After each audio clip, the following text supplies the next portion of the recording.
Hey guys, this is XPraise here. Today we're doing a video on the SF2000 again. So basically, there has been some work on this handheld that has reached to a peak where they're actually finally distributing um the multi core operating system, and we're going to be checking it out on the SF2000 I have right here. I've been meaning to get a new one of these, but honestly, I haven't really had the money to, because this one it's missing screws. It opens up and everything.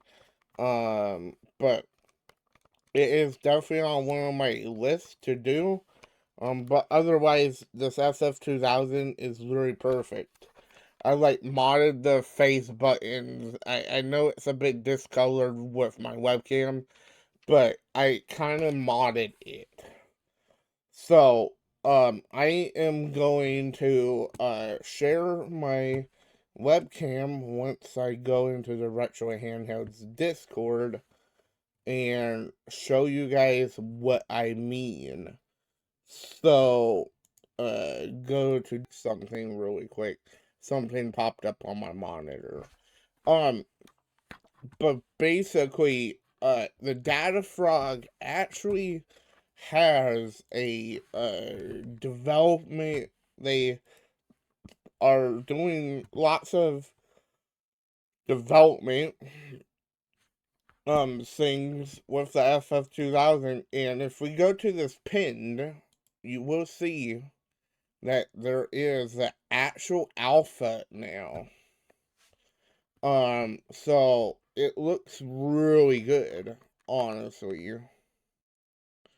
Um, but yeah, I mean, I'm kind of speechless of at how they're actually doing this now. Um, so they literally have alphas now, and apparently um they fixed the screen tearing, because in one of these alphas, screen tearing was fixed, honestly. Um, but yeah, um, it's in one of these alphas, they say it's fixed, but I don't know yet. But yeah, I mean, it looks like it's actually playable now. So what we're going to be doing is we're going to be taking out my SD card that has one of the multi-cores in it, and we're going to be putting this USB thumb drive in, because there's already SD card in here. It was for my Raspberry Pi. Um, but um, but we have it in there now, and I'm gonna insert it into my computer, not making sure I plug it in the right way, because I'm insanely bad at that, to be honest. Um, Come on. I plugged this in not too long ago. There we go. Um, okay, it took a couple tries to actually get it into there, but it should be all good. So we're gonna open up a new tab, and then we're gonna go to multi-core alpha, and we're gonna drag this to my desktop. Um,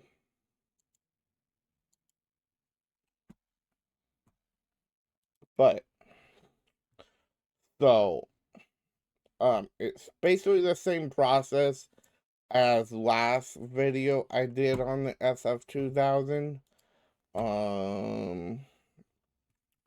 You literally just, what kind of cores are in here right now? It's basically the same process that you have to do. You just drag and drop. It is gonna locate all those files. Mine's gonna take a little bit because it's a USB 2.0 one. Okay. Just waiting for it.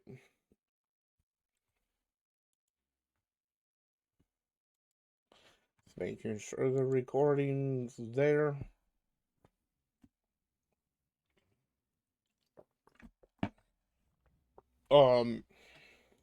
I am gonna replace the files because it's just replacing these files right here. It seems like it is the same thing, but it looks, this is the README if you want to take a look at it.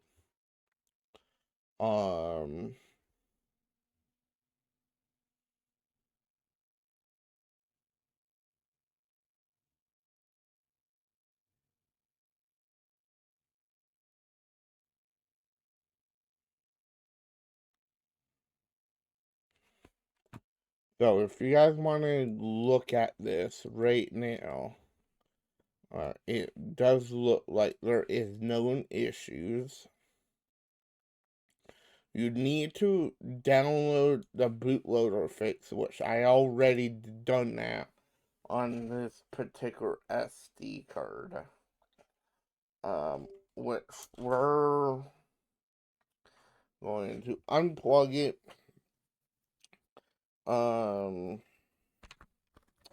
And then we're gonna put the SD card into there. I forget how hard it is to put it into here, honestly. To be honest. Okay, it wasn't that hard. I do not know if my recording phone is actually charged. It is, okay. It's at 100. But I will be cutting over to my phone while we're turning this on. So, for the time being, you will be hearing audio through the microphone, but yeah, just keep a note of that. So, okay.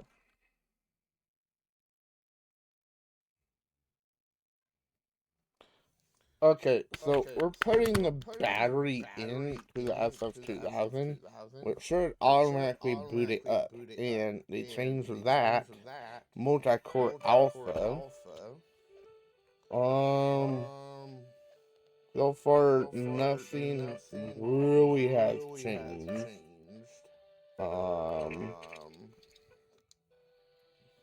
But this is all the ROMs that I put onto here. I have not used this thing for a while.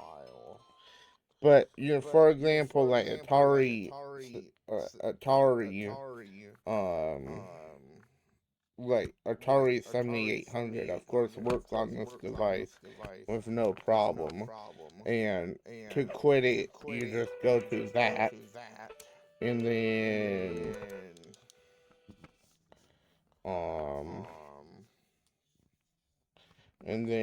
you literally try to go back, but it's not working. There we go. So apparently there was a fix on the on the SNES So, we are going to scroll down till we see Doom. Because I want to test Doom on this firmware. Because Doom is not playable, really, honestly. But it really should.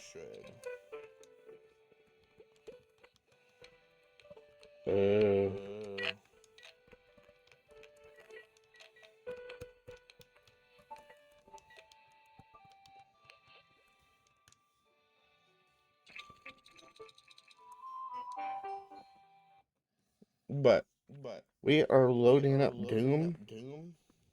So far, no screen tearing. Honestly, I'm sorry for the SF2000 screen being so dirty. I haven't used this handheld for a long time, but it does look like there is still screen tearing, and the performance is god awful. But we are gonna go try out another game which we had trouble with.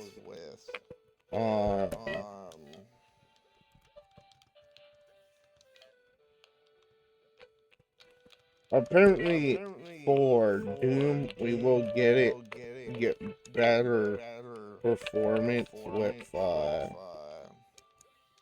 the Mega Drive version, I think.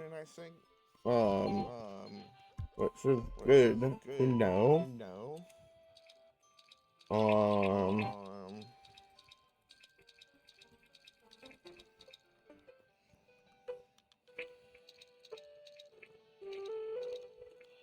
It was Super Mario 2.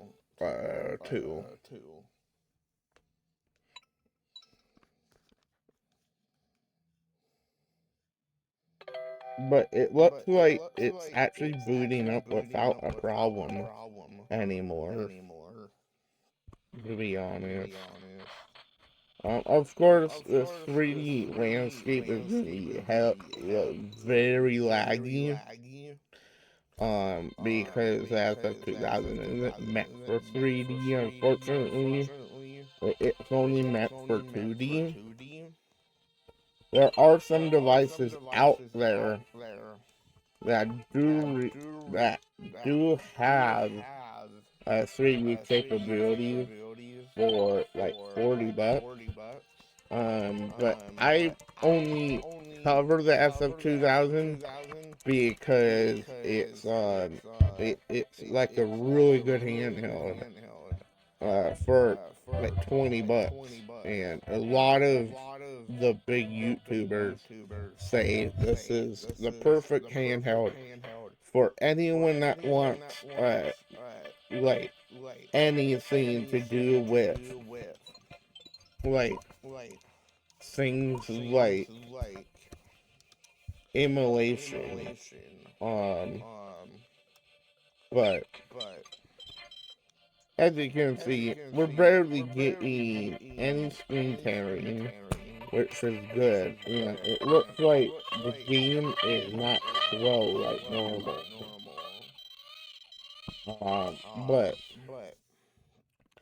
But it looks like it's all good now, honestly. I'm really happy of what they've done with this handheld, honestly, which is perfect, to be honest. But yeah, I hope you guys really enjoyed this video. I will swap it back to the webcam to give an overview.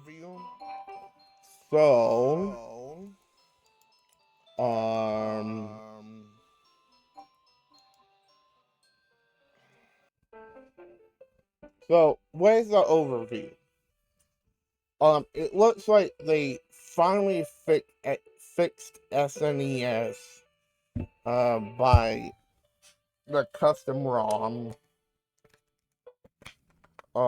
which is extremely good.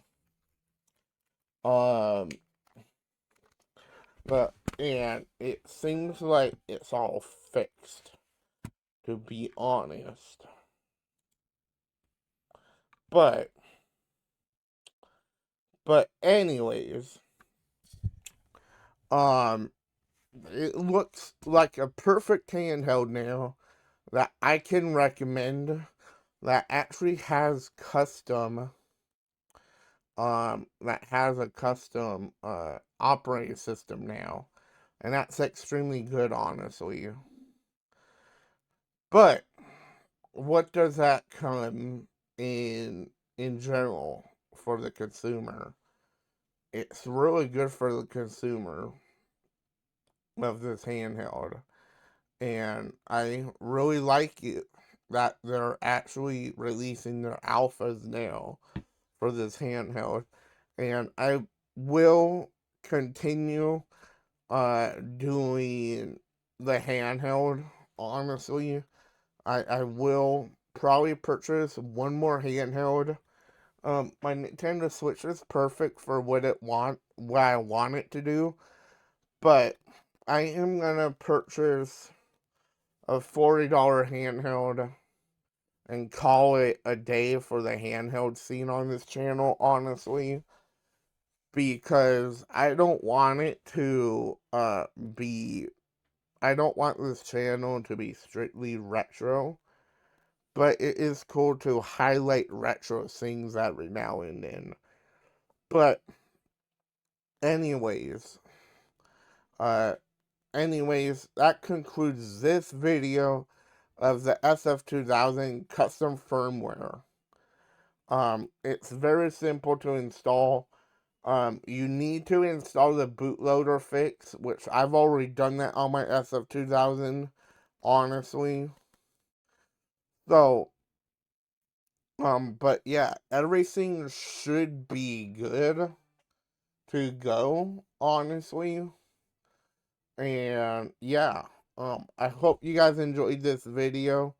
I'm really proud of the SF2000 team, that is behind these multi-ISOs, to be honest.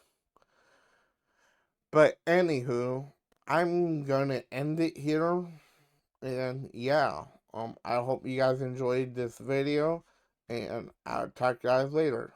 See ya.